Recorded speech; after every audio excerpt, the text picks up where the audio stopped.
Okay, let's roll into our post-race for the inaugural Pocono Mountains 125 in the NASCAR Camping World Truck Series. And certainly had an exciting event this afternoon. We have two of the competitors that helped it make that way. We've got actually three of them now as Kasey joins us, but certainly an outstanding performance out there today. We're joined by our race runner-up. That is Kasey Kahne. He drives the number 18 Toyota Tundra, Scranton Toyota dealers. And our third-place finisher is Matt Crafton. He drives the number 88 Tide Menard Chevrolet. And then our top Ray Bestos Rookie of the Year candidate is Justin Lofton. And Justin drives the number 7. Where is it? Number 7, visitpit.com Toyota.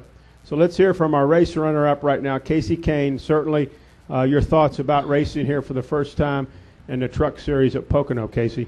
I thought it was a really awesome race. I thought the way that the truck sucked up here, especially when there was 5, 6 close together, 2 or 3 wide, it was probably as exciting of a front straightaway or all 3 straightaways as there has been that I've been on. So it was pretty cool. I really enjoyed it.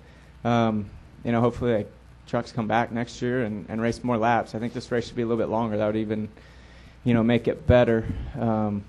But it was good. I want to thank Kyle Busch and his whole team. That has a really good team, strong trucks, a lot of fun to drive. I just didn't get it done today. I felt like we had the truck to beat, and Elliott was really quick. He did a good job and won the race, but I felt like we should have been there. Just didn't get it done. Thank you, Kasey. Our third-place finisher, let's hear from him now, Matt Crafton. Matt, your thoughts about today's race out here at Pocono? I had a blast. Kasey said it best. You get 2 trucks side by side, and you'll be 10 back, and by the end of the front straightaway, you'll be on top of them. I honestly didn't know what the race was going to expect with the trucks here. I think they put on a good show. I had a blast. I think it was 6 to go. I was 11th, and we had those restarts, and he's had to keep taking Hail Mary swings at it and going for it. But all in all, not a bad day for us. Like I said, I had never seen the place until I got here 2 days ago. That's the first time, and I think I ran 25 laps in practice and 50 today, so that's my total. I think he's probably I think I'll do that. I think I did that today. Yeah, exactly. Actually in practice. Yeah, and that's all I've ever had here. So all in all, to finish third behind the 2 Cup drivers, not a bad day. And Justin Lofton, a solid 5th-place finish for your truck. Talk about your performance out there today. You really came on strong there towards the end. Yeah, it was I just had a blast. I've been here 4 times in the ARCA car, and honestly, racing the truck here is a whole lot more fun. It was the same thing. I think off with the last green-white checkered, I was running second on the outside Elliott. I went back somewhere outside the top 8 for sure, and ended up finishing 5th. So it was a lot of fun. We, really hope we come back. I wish we would have done about 50 more laps, had another pit stop in there and, played some strategy out, but I had an absolute great time out there, and it was, 3, 4 wide down the straightaways, going in the corners, not knowing what anyone's going to do. So that's, just an awesome day, and, really proud of all the guys over at Red Horse Racing for putting this truck together, and that gremlin not getting us that's been touching us the last 3 weeks. Okay, we'll take questions now. We'll start right in the back corner with Dave, then we'll move to Reed. Go ahead, Dave. State your name and who you're with, please. Yeah, Dave Rodman with NASCAR.com. Guys, sorry to pile on, but I'll ask you each one. Kasey, what would you have done differently to try to deal with Elliott a little bit better?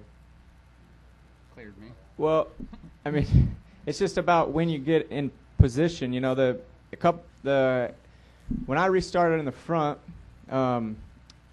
Amarillo, as soon as we got past the start-finish, he pulled out and got on my left rear. So, that just parked both those lanes, and 5 cars went by us. So then I'm back to 6th. So we drive back to drive back to 4th or whatever. So it was just positioning and where you're at on the track, because the draft is so huge, and if you get stalled out, the cars that are drafting are going to smoke you. It's like Crafton was saying about he was 11th and he just come right through there. If there's 2 trucks or a couple trucks up there and you can kind of see them, you'll suck up to them in a heartbeat. So it's kind of just where you're at on the track. And once I got stalled out, we lost position and never got back to be close enough to Elliott. But we had a legitimate shot at racing with Elliott. We had done it throughout the race. Yep. Follow up, Dave. Justin, you've got experience here. How much of an advantage, if it was an advantage, did that enable you to get up to the front?